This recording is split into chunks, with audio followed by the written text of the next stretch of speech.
So today we are continuing with this series exploring the book of Romans, or part of it, to really think about what was Paul saying to us about forming a society that looks a bit different to what the world looks like around us. And we've been having these titles, a society today that welcomes the weak. And each week we've had a different focus at the end, okay? Now, one of the things I want to do before we get into this is just emphasize the word society, okay? So in this series, we're not looking at self-interest or self-help guidance.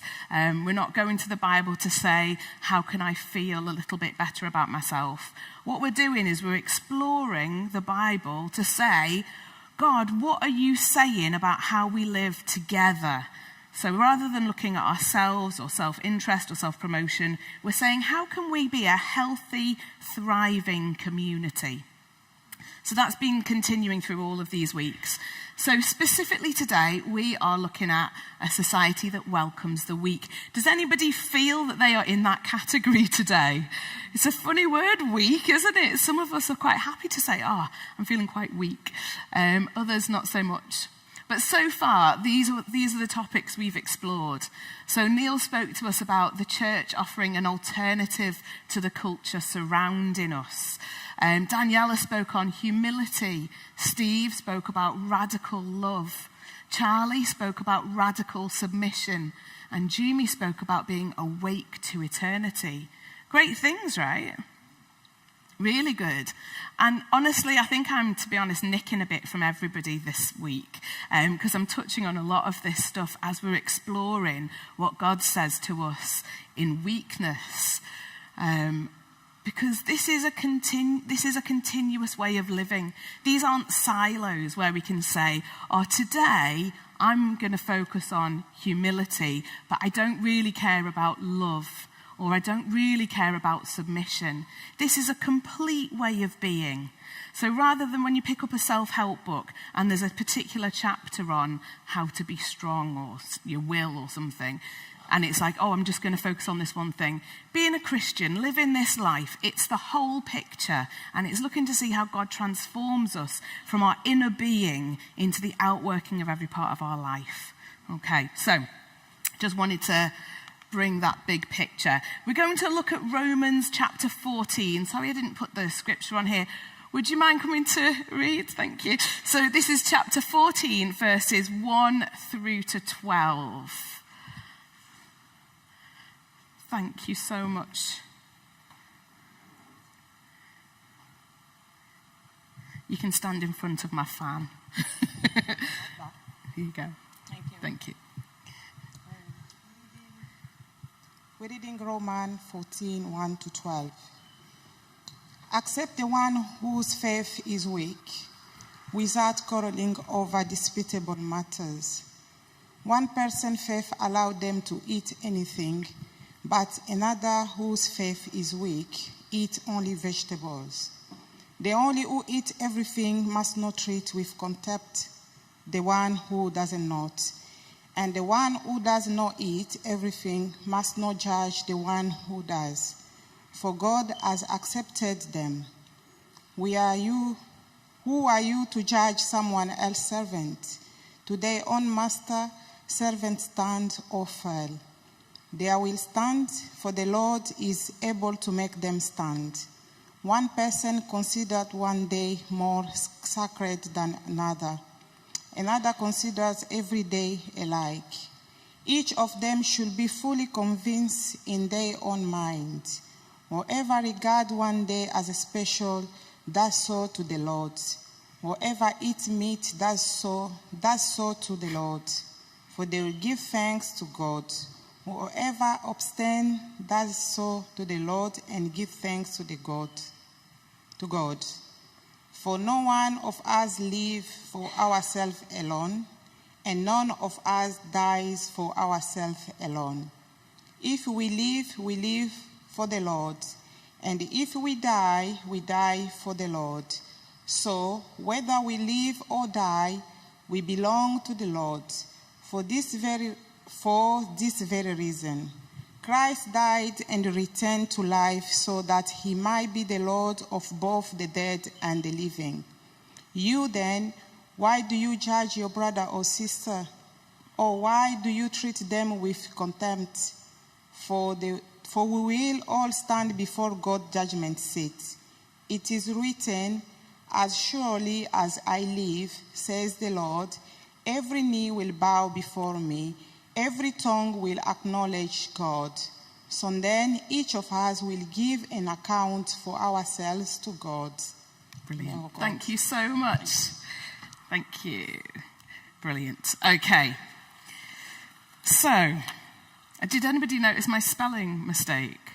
So instead of whoever eats meat, I put whoever eats mean. I think God's saying we all need to be kind. I think that's what God's saying. Okay, so in this passage, when Paul's writing to the church in Rome, the idea of community is assumed. He doesn't say, if you are with other people. He's talking about when you are living out your faith in community, these are the important things to consider. So community is assumed. We think there was probably at least 5 fairly established home churches around the city. And in these spaces, in these home groups, wherever they were meeting, there was a real diverse group of people. So we had people like wealthy masters within the same home group as slaves. And this was a culture where the people who were in a position of slave, they were having to do some of the most humiliating tasks, really degrading of people. And yet they were now worshipping within a community alongside wealthy people who were operating within a completely different strata in this society. There were people who were educated and people who were illiterate, and they were all sitting at the same table. And Paul's speaking into this situation, and he's saying, when you're gathered, when you're living as a community, let's look at these things. This was not an easy place or a natural place to form communities like this. But people did it because that's what happened when they encountered Jesus and God started to transform their lives. They would meet in places that were not easy. They would meet with people that they didn't naturally spend time with. And they invested in one another. How hard must it have been for somebody living as a slave, doing some of the most degrading things for other people, not being given respect, but coming to worship at the same table as people who had slaves and were treating people that way? How hard that must have been for those people to say, I'm going to submit all my feelings, all my righteous feelings before God and say, God, you are worthy to be praised and worshipped within this community. And God was doing great things amongst them. There was an honor here that was so drastically different to the culture around them, totally different. And it made me ask the question, who do we surround ourselves with and how are they discipling us? You see, this was a community where people were coming together, not huge churches, but in homes, so possibly up to maybe 70 maximum, but probably smaller, who were coming together to learn about Jesus, to pray, to worship, and this was a discipling community. And they were listening to one another, regardless of their background. They were listening to each other and honoring one another. And this is what Paul is really saying to emphasize, is it so vitally important to honor and invest in one another. And I thought, gosh, they must have learned so much through this discipling process. I wonder if I am listening to a wide enough community around me. Am I open to hear what people have experienced about God themselves from all kinds of backgrounds, all kinds of experience, all kinds of streams within Christianity, not just the Pentecostal movement? Last weekend I was at a women's leaders conference, and there was about half of the group were from Elim and half were from different denominations. So we had Methodist leaders, Baptist leaders, variety. And it was so fascinating to hear people share from a different theological perspective to the one that I have been immersed in. Not that it diminished what I hold to be important, but in fact it strengthened it. And it brought us all together, and it really enhanced all of us. And I thought I need to be intentional about hearing from everybody, respecting people and their experiences. And I felt like as a church, are we open to hear one another within this setting, within our own home groups, within our Bible studies, our prayer times, our worship gatherings, when we're at the football together? Are we willing to hear each other's story, welcome it, honour it, ask God, what are you saying to me through this story? Discipleship it happens rarely through you listening to a preach. Okay, so what you're hearing from me today, you might remember a little bit tomorrow. Hopefully you'll remember a little bit tomorrow. But the things that land, it's when we connect with one another, isn't it? When we share stories and we say, God's doing something great in me. And you come alongside one another and you hear and celebrate together. It's a really vital part of what it is to live as a Christian.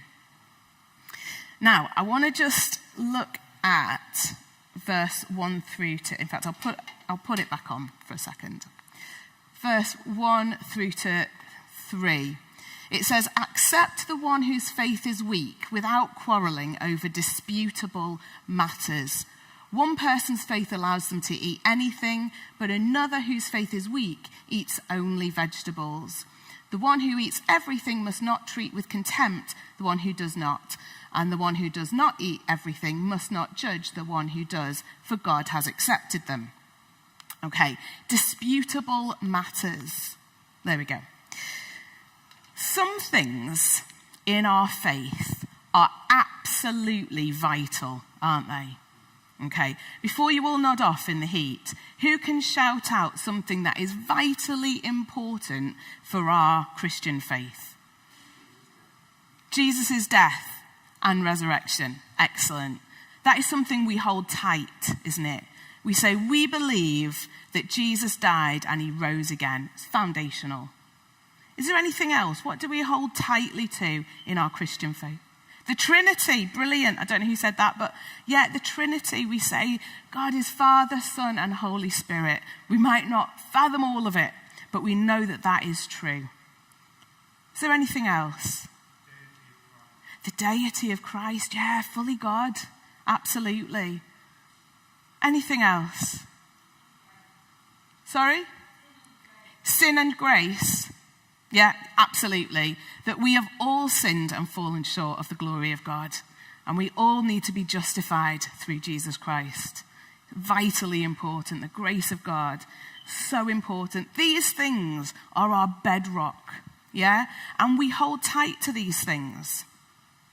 Some things about our faith are disputable. What that means is, across this room, we might have a variety of opinions about how to live things out, or what points of theology are important to debate at certain times. These things are not necessarily foundational to our beliefs, and we hold them in our open hand, and we say, this is important for me right now in this season, but it's not going to affect my belief in who God is. So they're disputable. One example of this might be the use of alcohol. So I know when I wasn't walking with God, I used to drink an awful lot. And I was not my best. Like, none of us are, okay, when we drink a lot of alcohol. And so when I came back to God, that was a bit of an issue for me. And I had a period of time, in fact, I've had seasons of this throughout my walk with God where I've said, God, I'm just going to lay that down for this season. I'm not going to drink alcohol because for me, I know what a muppet I am when I drink alcohol. I know that I become weak and I might not be able to stand against temptations if I've drunk too much. Or I might not know when to stop drinking. So rather than having a glass of wine, I might have a bottle or two. That's not healthy. And it's not going to end up well, is it? So there's been seasons of time where I've gone, nothing. I'm not going to drink anything. This is important to my faith. There's been other times where I've thought, okay, that's been dealt with. It's under the cross almost. It's come into submission with God. It's now not an issue in my life. So I allow myself to drink without excess. So a glass of wine with dinner, for example, no longer becomes an issue. Does this make sense?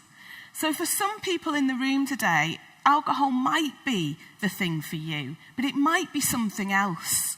It could be a particular passion about the way that we do worship or the way that we do church.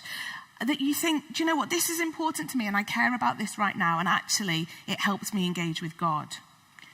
And that's good. It's something in your hand that's helping you engage. But it's not a foundational belief. Does this make sense to everybody? Okay, well, just to make sure it makes sense, I'm going to be a bag lady again. Okay, so I don't know if you remember last time I was preaching, I came with a backpack full of clothes. Well, today I've just got a slide with pictures of bags. I know. Okay, so weak and strong, how rude. Sometimes somebody might call you weak and it's a real insult. Okay, so, you know, in fact, our family, when we were on holiday, we all had an arm wrestling competition. Evie was ridiculously strong, by the way. Not quite sure how she beat me, didn't she? But we quite like being strong, yeah? We quite like being physically strong or mentally strong or emotionally strong. We often apologize to each other if we cry in front of each other. Weakness is seen as something that's to be almost embarrassed about, or, oh, I'm weak right now, but I promise I'll get stronger. We don't like to call ourselves weak, generally speaking. And yet here it's just a describer. It's just some people are weak in this, some people are strong in this. So sometimes you might feel like, how rude to say that I'm weak because I might struggle with alcohol and have to lay that down for a season. But this is the reality of what it is to be human. We are weak. Hear me roar. Okay, so with my bags, so sometimes when we go away for the weekend, okay, we might be the type of person that can get away with the bag right at the top, that very pretty little handbag, and you might shove a toothbrush in there and a little miniature toothpaste thingy and a pair of knickers and a deodorant, and you're off and you're going to have fun. Your weekend is, nothing's going to stop you. You're going to enjoy your weekend. Others of us might take the suitcase at the bottom if you're going away for the weekend because you think, well, I'm not entirely sure what we're going to be doing tomorrow. Don't really know what the weather's going to be like. So I'm just going to pack 5 different outfits to make sure that I'm covered. And shoes are a biggie. So, if we're going to be walking loads, I want flats, but I'd quite like to wear heels. So I'll take both. Oh, and I'll take some hair straighteners just in case because I don't know what the weather's going to be like. And I don't ever wear makeup, but I'm going to take makeup just in case makeup's required. And we end up with this huge bag of stuff. And also snacks, because of course, you need some extra snacks in there in case wherever we're going doesn't sell food. I like to be prepared, okay? So I tend to have a big bag if I'm going away somewhere. Now, this is a little bit, it felt when I was preparing this is a little bit like this, and now I'm not so sure. But let me put it on to the next bit. Weak means people who need to have particular religious provisions in their life so that they can be faithful to God.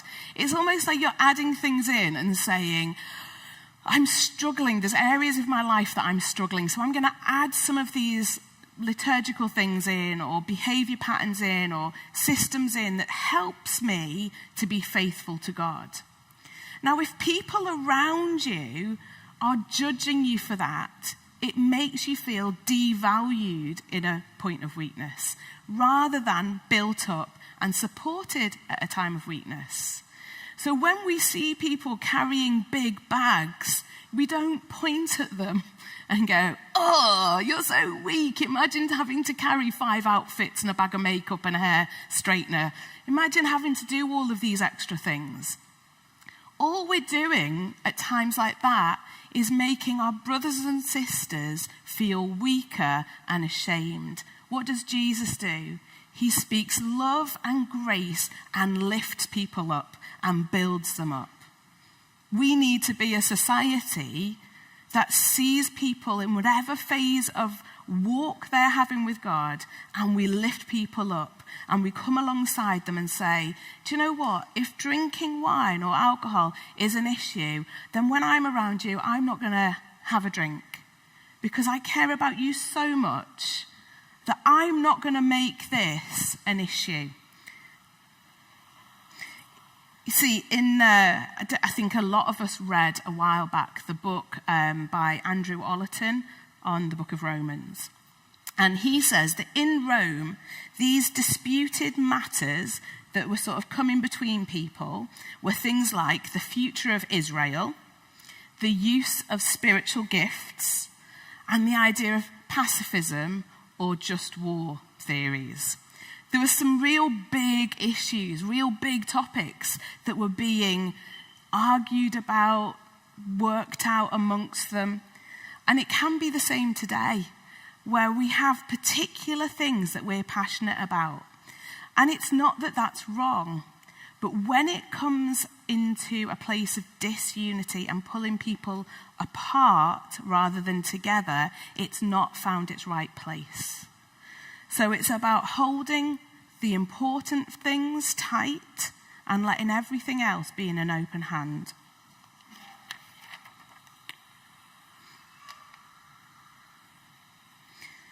We do all of this because we are aiming for submission to God.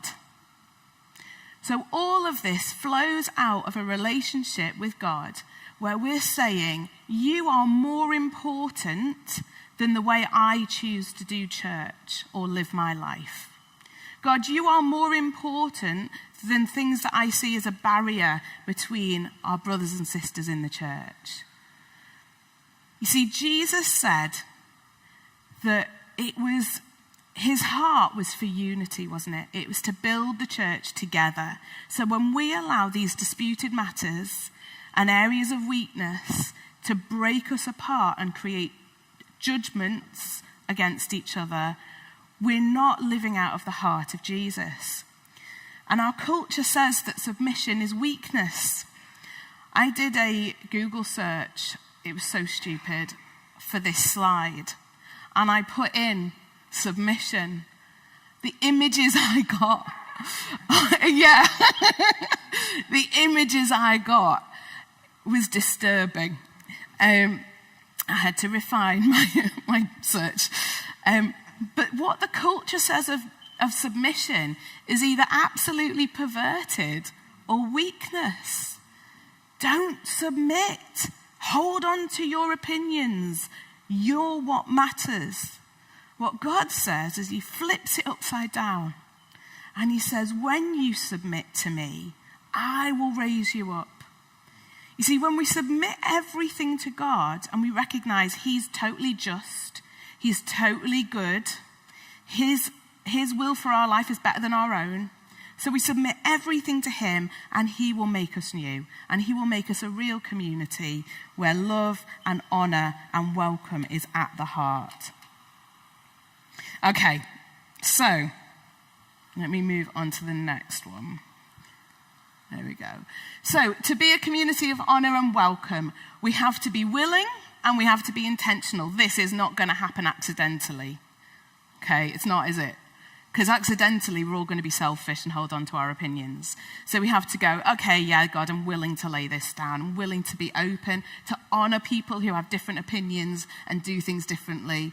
And we're going to welcome people into our community. Full stop. We're going to be a community where we welcome everybody. They're all welcome. Because how are they going to encounter Jesus and the truth of the Bible if we're not allowing them into relationship where we honor them and we love them and we show grace to them.